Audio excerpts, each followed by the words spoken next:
नमस्कार दोस्तों, आज हम देखेंगे क्या स्विफ्ट का इंपॉर्टेंस कम हो रहा है, कोई अल्टरनेटिव डेवलप हो रहा है। इसके चलते यहाँ पर हम देखेंगे कुछ इंपॉर्टेंट टर्म्स। पहले देखेंगे स्विफ्ट, उसके बाद SPFS, उसके बाद मेर, उसके बाद FedNow। ये जो फाइनेंशियल टर्म्स क्या है इन डिटेल में हम देखेंगे। चलिए शुरू करते वीडियो। दोस्तों स्विफ्ट क्या है? स्विफ्ट बेसिकली एक मैसेजिंग नेटवर्क है, सिक्योर मैसेजिंग नेटवर्क है, जिसके चलते आप टेलीकम्युनिकेशन मैसेजिंग कर सकते हैं इन बिटवीन फाइनेंशियल इंस्टीट्यूशंस। जो कभी फाइनेंशियल इंस्टीट्यूशंस स्विफ्ट के अंदर आता है, इन बिटवीन टेलीकम्युनिकेशन मैसेजिंग कर सकते हैं सिक्योरली।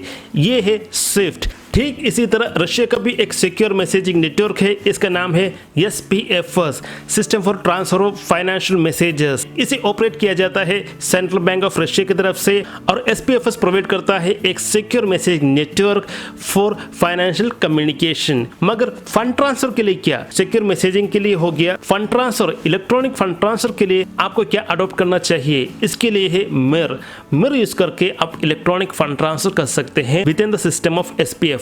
यहाँ पर पॉइंट है, मेरा यूज करके with in the country Russia के अंदर आप इलेक्ट्रॉनिक फंड ट्रांसफर कर सकते हैं। इसके अलावा अगर आप चाहते हैं इंटरनेशनली ये जो सिस्टम का यूज करके आप फंड ट्रांसफर करें कोई भी कंट्री से रशिया को, या वापस फंड ट्रांसफर करें, तो उसके अंदर आपको यूज करना चाहिए SPFS। स्विफ्ट की तरह यहाँ पर अल्टरनेटिव है SPFS। यहाँ पर SPFS और मेर का कॉम्बिनेशन यूज करके रशिया आराम से क्रॉस बॉर्डर पेमेंट एक्सेप्ट कर सकते हैं या वापस भी कर सकते हैं। अभी तक बहुत सारे कंट्रीज ऑलरेडी यूज कर चुके हैं मेर और SPFS। रशिया के अंदर ही है, तो ये जो सिस्टम यूज करके आप आराम से इलेक्ट्रॉनिक फंड ट्रांसफर भी कर सकते हैं। तो दोस्तों यहाँ पर यूपीआई का कितना रोल है? यूपीआई बेसिकली एक वर्चुअल एड्रेस क्रिएट करता है एक अकाउंट का करस्पॉन्डिंग, और वो जो वर्चुअल एड्रेस यूज करके पैसा ट्रांसफर किया जाता है बैंक टू बैंक। मगर यहाँ पर मेर के अंदर कोई भी वर्चुअल एड्रेस नहीं होता, कार्ड्स यूज किया जाता है। जो कोई भी कार्ड्स प्रोवाइड किया जाता है वो जो कार्ड यूज करके फाइनेंशियल ट्रांजेक्शन होता है। मगर यूपीआई के अंदर क्या होता है, bank to bank UPI virtual address से पेमेंट होता है। ये है डिफरेंस। फॉर एग्जाम्पल आप देखिए, गूगल पे के अंदर से ही आप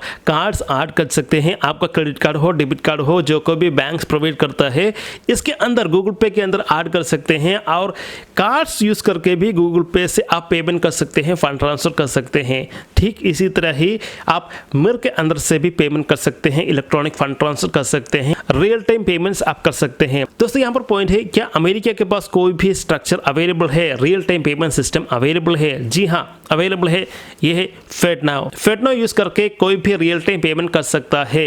यहाँ पर FedNow के अंदर भी सेम कॉन्सेप्ट है, कार्ड्स ऐड कीजिए और रियल टाइम पेमेंट कर सकते हैं यूजिंग दिस सिस्टम। मगर FedNow के अंदर भी कोई भी वर्चुअल एड्रेस क्रिएट नहीं होता, यहाँ पर भी कार्ड टू कार्ड पेमेंट होता है। FedNow के अंदर भी bank to bank payment through ये वर्चुअल एड्रेस नहीं होता, इसके अंदर भी कार्ड्स यूज किया जाता है। यहाँ पर यूपी और मेर को लिंक किया जाता है, तो definitely seamless real time payment हो जाएगा रशिया और इंडिया के बीच पर। आराम से कार्ड टू कार्ड पेमेंट हो जाएगा रशिया और इंडिया के बीच पर, अगर यूपी और मेर को लिंक करते हैं तो दोस्तों इस वीडियो में देखा क्या है मेर, क्या है SPFS, क्या है स्विफ्ट, क्या है FedNow, क्या है यूपीआई। इस वीडियो में इतना ही। वीडियो अच्छा लगा तो लाइक करें, शेयर करें, and do subscribe channel. Thank you. जय हिंद, वंदे मातरम।